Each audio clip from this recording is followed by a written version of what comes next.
What's going on, rock stars? Welcome back to another episode of The 1% Life. I'm your host, peak performance coach and trainer, Joanie Dillon. And man, I'm so excited to be here with you earlier than normal. For those of you watching us on Facebook live, type a hashtag live if you're watching us live, and a hashtag replay if you're catching it on the back end. Wherever you are, whoever you are, we value you and your listenership. So tag somebody who you'd like to share this show with and get their mind to begin to expand. So today we are talking about, some good stuff, influence and persuasion. The greatest persuasion tool of all time to get even the most stubborn and resistant and ego-filled person, let's just add that in there, to take action now, right? And I believe that this skill of learning how to influence is the most essential skill you can have, period. But now more than ever, it's crucial. So this episode, Rockstar, is for you if, you feel like you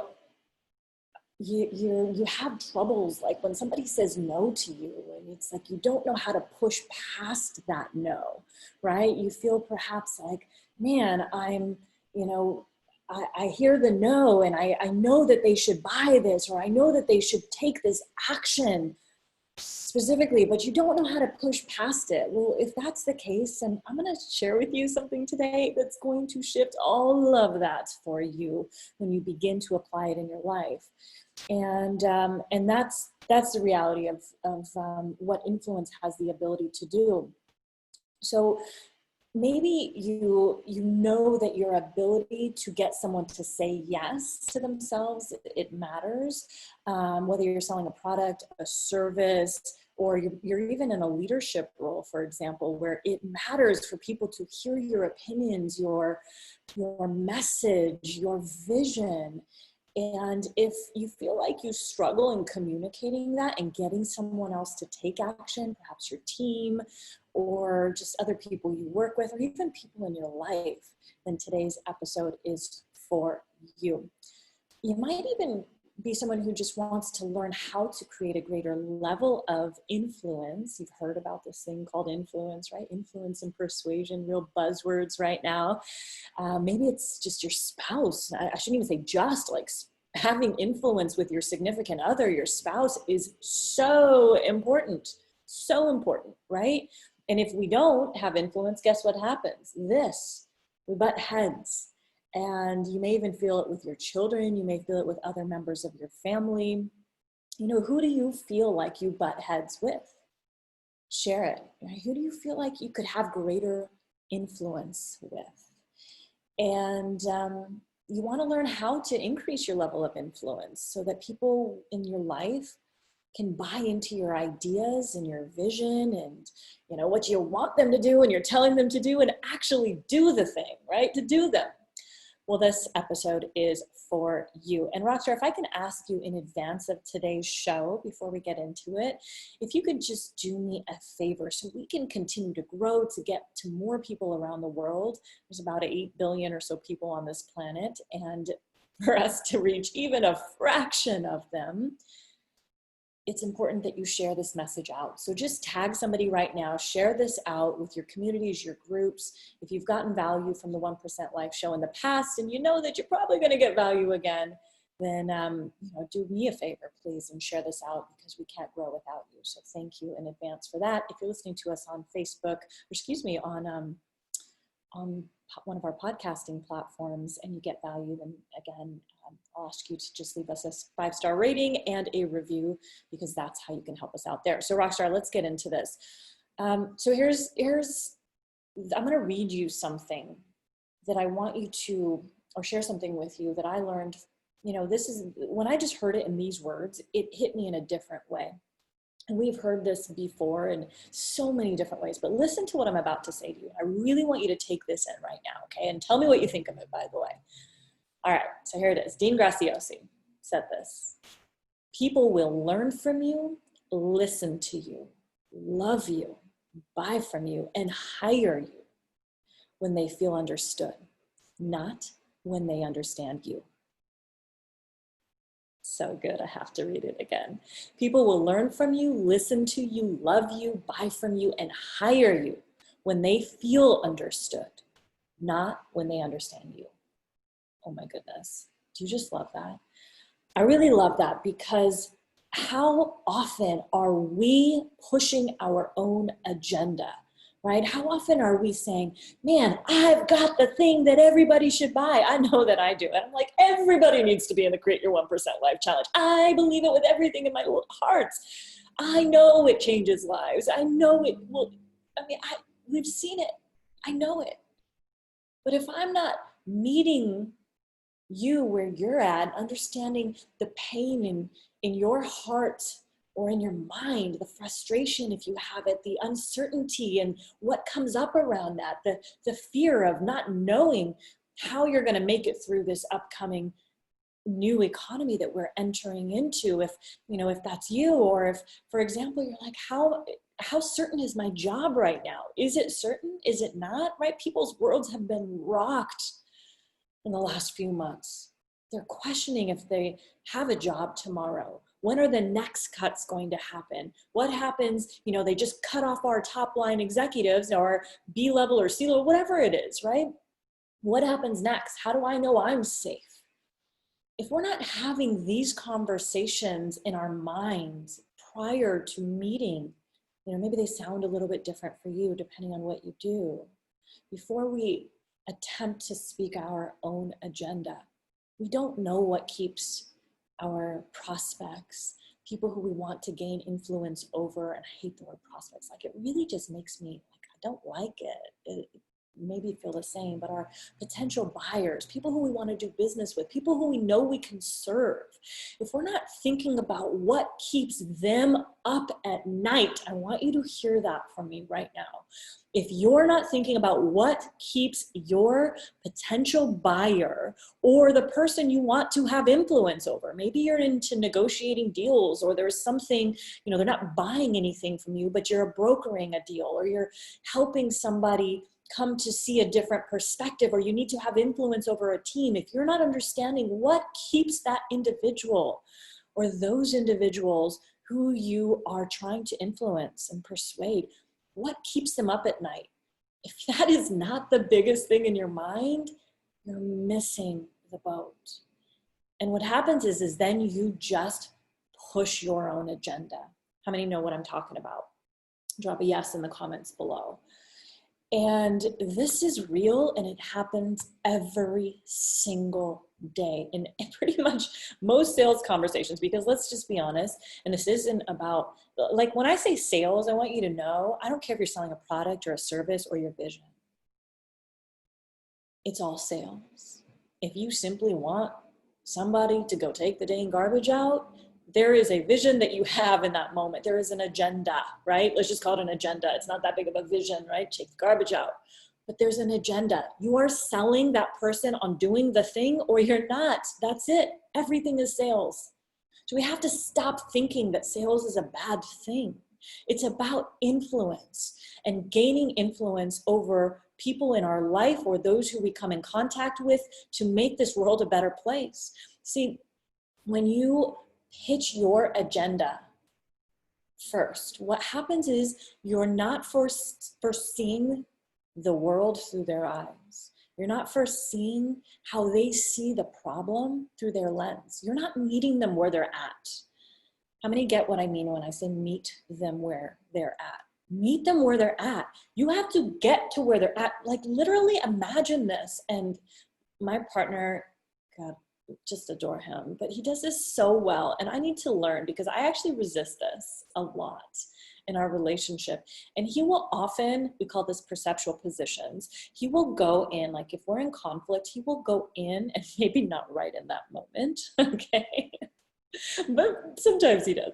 But you know, he will go in, it's usually after the fact, but he'll go into my body, like float into my body and see and hear and feel what I was thinking in the moment that I reacted a certain way, that I felt this, this feeling of maybe it was irritation or frustration, or I reacted in a particular way. He will do that. Now, how many of you are doing that? You know, I know that I do it for business situations, admittedly. I will go in and see what is someone on my team feeling or thinking, or, what caused them to behave in a certain way. Because when you do that, your mind literally takes on what's going on in their body. Like, we have the ability to do that. It's so powerful. Imagine what could happen if you began to do that with people who you are in conflict with. Could you then begin to shift your perspective? Because it's not all about you or me and our agenda. That's ego speaking, right? When we operate out of ego, our head, nothing happens. We don't go, we battle it, right? I mean, maybe things happen, but it's not what you want. It's not for the greater good. And I know that when I operate out of here and not out of here, for those listening on podcast, I'm pointing at my head instead of my heart. Well, then guess what? My head will always resist. My head will battle. My head will say, I'm right, you're wrong, I got this. You don't know what you're talking about. When you operate out of your heart, and I've been observing myself this last week, and there were times where I, in the past, would have operated out of my head, and I would have thought, he doesn't know what he's talking about. Maybe I'm just, for lack of better words, I'm not really thinking specifically about the situation at hand, but really thinking that I was right in that moment. But instead I said, go into your heart. And I behaved in a way that was open, right? When we operate out of our heads, we're closed. Our heart's closed. When we open up our heart and we operate out of our heart's open. And some of you feel maybe that there's a little blockage around your heart. I would encourage you to start opening it up and allowing yourself to open your heart up a bit and to drop into it when you need to, in conversations of influence, in conversations where you are trying to meet somebody where they're at, and that's necessary. Because otherwise you're operating out of your own agenda as opposed to what's really going on for the other individual. And that's key to influence and persuasion. If you don't know what's going on in their head, in their body, in their mind, in their heart, then you'll never be able to lead them anywhere. So how many of you right now who are listening to this live or on the replay are getting value out of this? Drop a one if you're getting value out of this. I'm not seeing your comments right now, but I'll go back in after this and check them out. So Rockstar, this is so important. You've got to, there's a quote, and I can't quite remember right this second, who says it, seek to understand before you will be understood. Seek to understand before you're understood, or expect to be understood, right? And what do we mean by understood? It's like, meaning you got to hear what I have to say. I've got the product, I've got the service, you've got to join this, you have to do that. This is the house for you. See, if our agent who is helping us in Montana would have said, the first thing like, oh, I've got the perfect house for you, we would have been like, how did she know what we want? Right? How does she know this is the perfect house? Just because it's in a certain price point? No. What she said was, tell me about what's important to you. And I remember hearing this conversation as my partner Scott and I were driving in his RV. We were just getting into Montana that day from our cross-country trip. And I remember thinking, good question. Right? Like, it's so simple, but good question. What's important to me? And, Scott said, well, I'm going to let Joanie tell you what's important to her. Because just what's important to me is not necessarily what was important to him in a house. And that's a really powerful question. Do you agree? When you're seeking to understand somebody so that you can be understood, and it was never about her agenda and what she was trying to push. I mean, she had no idea that our openness to a house and where we were ended up looking price point wise was even an option or possibility. It's Montana. Land is cheap. Homes are cheap for the most part, unless you're in Bozeman, right? Like, you can get some crazy acreage for a couple $100,000. So she was seeking to understand, not from a price point initially, but what's important to you in a home, what's important to you in a property that you find. And, you know, for me, it was, I don't want to be any more like, I need to be close to an airport because I need to be able to get in and get the, you know what, out in times, right? And that was really important to me. I needed to be able to be, for me, it was 30 minutes from a city, and a city, I call it a city, let's call it a town, right? Bozeman, or at that time it was Bozeman, we're open to Missoula as well. And those were really important things to me. And there were other things that were important on that list as well.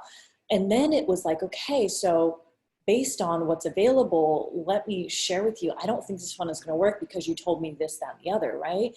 And if she had never really asked, you know, what's important to me and what our vision is together, she wouldn't know what we were trying to build and create. And I'll never forget, like I'll always remember the last day when we left the property that, you know, that clearly I still have some energetic attachment to right now as I'm talking to somebody came in and gave a cash offer.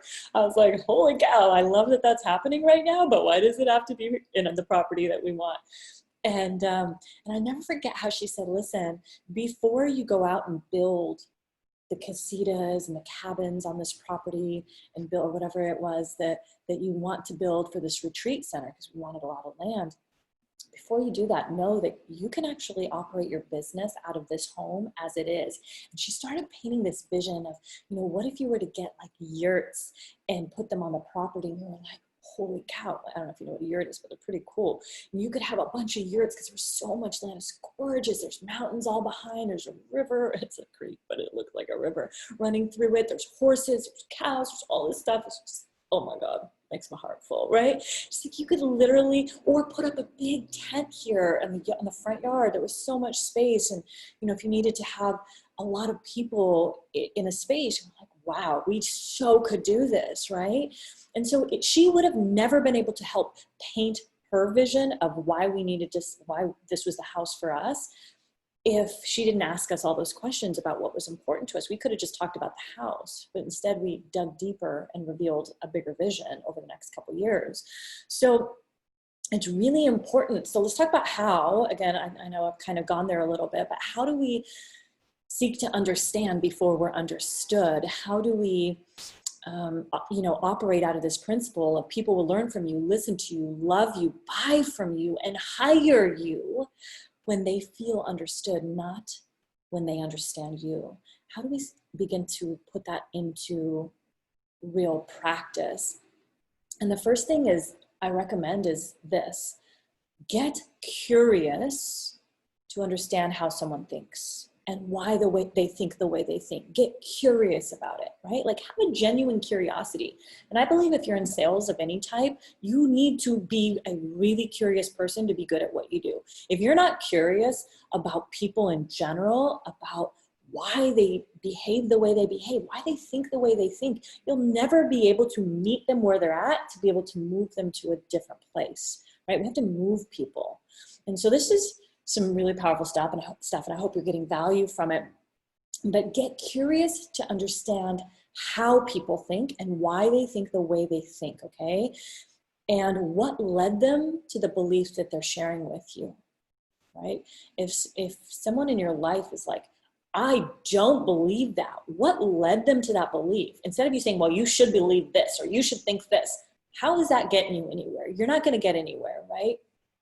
And, you know, especially for us as women, you know, I was in a training with Tony Robbins this last week, and he says, listen, when you're dealing with masculine energy, and there are plenty of women who have a lot of real masculine energy as well. I know that personally, I can turn up my masculine side and it's like all on intense, right? But if you're dealing with, so this actually applies to me in many ways as well, but masculine energies do not want to be coached. They don't want to be coached. Don't tell me what I should be doing. And how often are we telling our men what they should be doing or how to do it, or coaching them through things? Or men, how often are you coaching your perhaps woman who's a, you know, type A, fiery, really intense personality like myself? I carry have a lot of feminine energy. I also have a lot of masculine energy as well. And so how often are we coaching these people and telling them how to do things? We don't want to be coached, okay? And that energy will get resisted. resistance. And so you have to, in order to create influence, meaning being able to take someone from where they're at and shifting them into a new direction, a new perspective, to think a different way, to act a different way, to take specific action, to behave or buy or do the thing, right? Influence is over different things. It's like, well, in order to get someone to buy, you got to get them to think differently, right? Unless they're already in alignment with what you're saying or offering them. You have to get them to get over their beliefs that they currently hold and adopt a new belief system that they may not see or have or even be thinking like, right? They're like, that's so foreign, but how quickly does it take someone to change, right? It happens like that. Change happens in an instant. But it's about learning how to approach someone from a different way, that meeting them where they're at first and then leading them. So the other thing is stop waiting for the other person, right, to be quiet so that you can express your agenda, talk, right? AKA talk, right? How often are we in a conversation with somebody where you're like, they're just talking and talking and talking and you're like, okay, yeah, but here's the way it really is, right? Oh, let me share this with them. Oh, let me tell them this.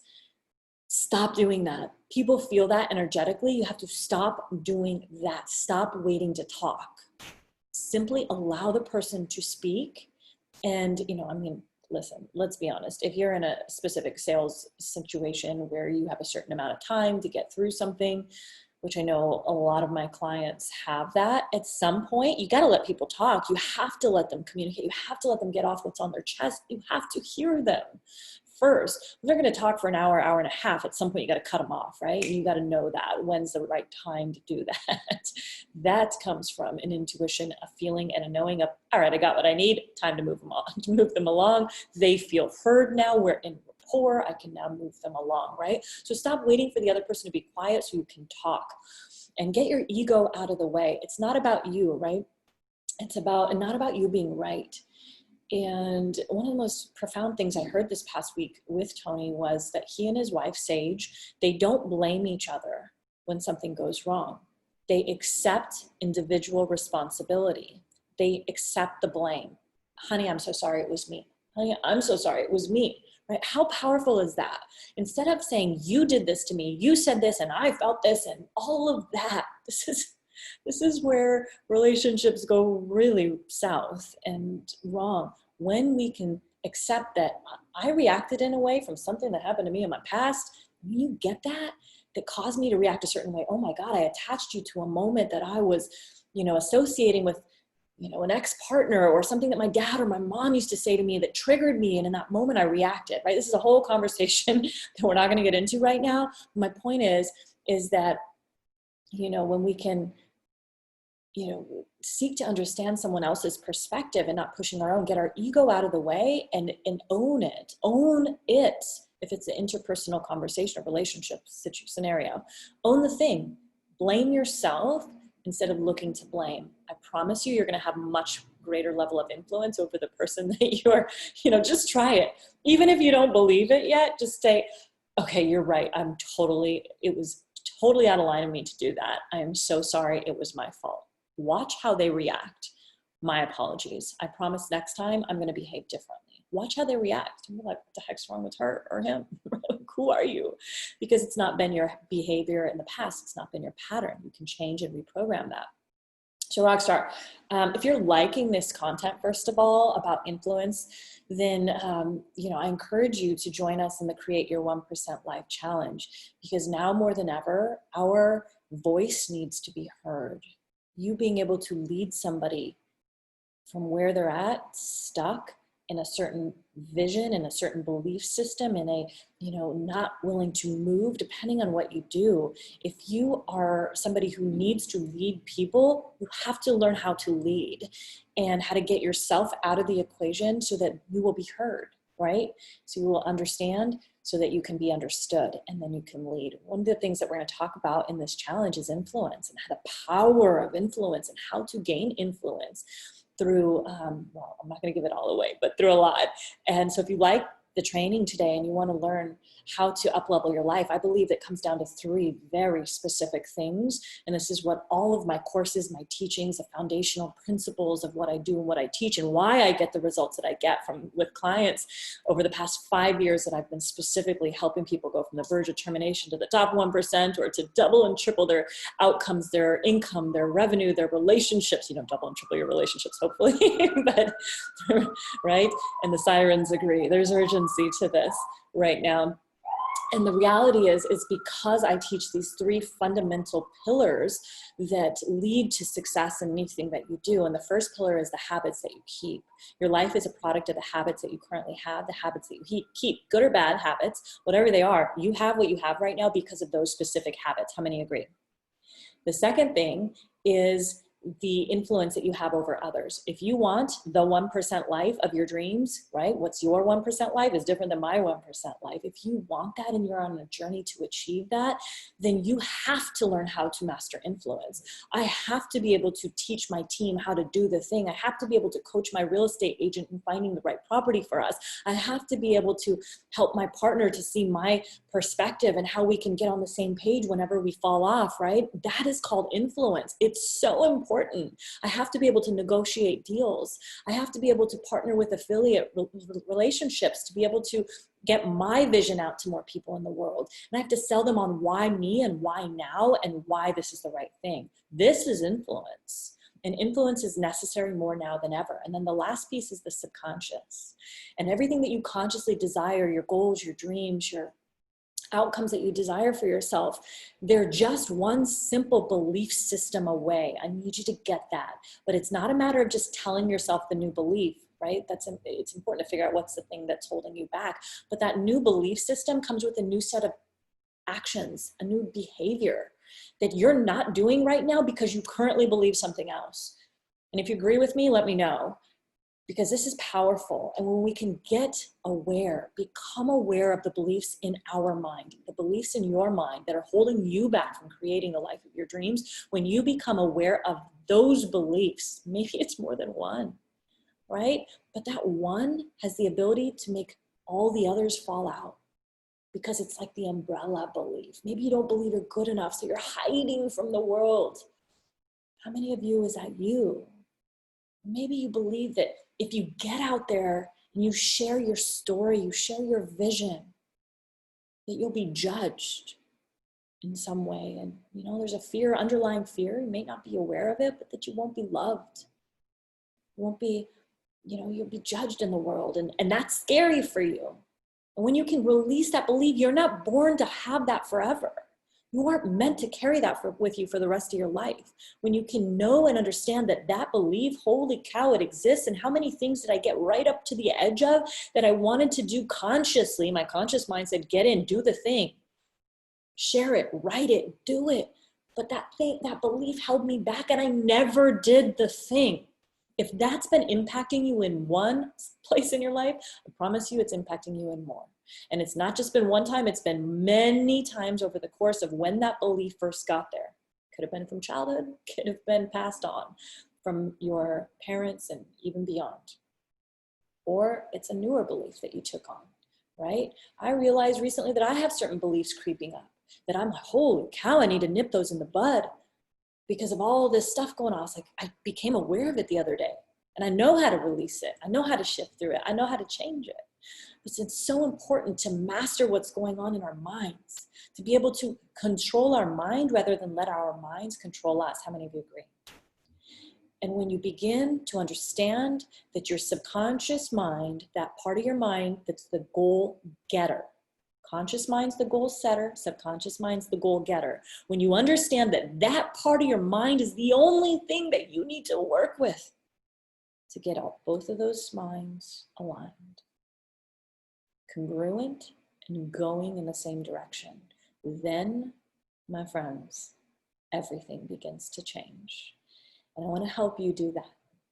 So join us in the Create Your 1% Life Challenge. Go to the1percentlife.com. It's the number 1percentlife.com. And sign up. We start July 7th, right after the Freedom Holiday. How apropos to begin your new life. Begin day one, a rebirth for you. July 7th, 10 days of me training you. It'll be epic. You'll get the recordings if you can't make it live.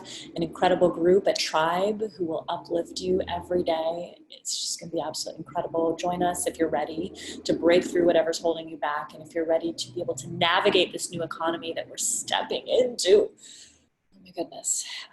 It's not going to be easy for most people. So if you'd like the tools, the mind tools, the neuro hacks that I'm going to share with you, how to begin programming your mind in a way that no matter what's going on around you, you push through.